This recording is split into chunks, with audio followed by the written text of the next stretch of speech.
નમસ્કાર, આપ જોઈ રહ્યા છો નેશન પ્લસ ન્યૂઝ. હું છું આપની સાથે હેતલ ભગત. મધ્યપ્રદેશથી લગ્ન પતાવીને પરત આવતી જાનમાંથી દુલ્હનનું અપહરણ કરાયું હતું. બનાવ અંગે પોલીસે વધુ તપાસ હાથ ધરી છે. દાહોદના ભાટીવાડા ગામની જાન મધ્યપ્રદેશના જાપવાના ઝાલાપાડા ગામે ગઈ હતી.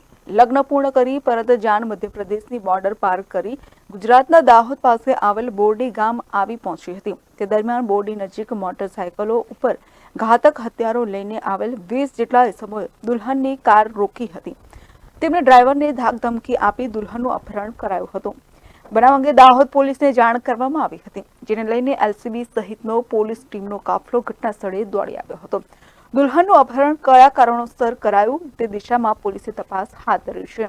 ઘટના ભાટીવાડાથી મારી જાન લઈને ગયા હતા અમે લોકો છાલાપાડા ગામ.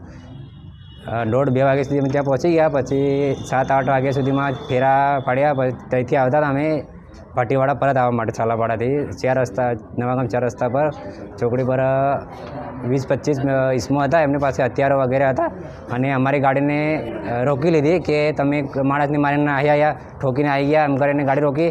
પછી રિવોલ્વર બતાવીને ગાડીની ચાવી લઈ લીધી. ફરી ગાડીમાંથી લાડીને જે મારી પરિણીત પત્ની હતી એમને ખેંચી લીધા બહાર. ખેંચીને પછી ગાડીમાં એમને પાસે બાઇક હતી, એ 2-3 જણે બેસાડીને લઈને ભાગી ગયા. Shailesh Kumar Rathod, Nation Plus News, Dahod.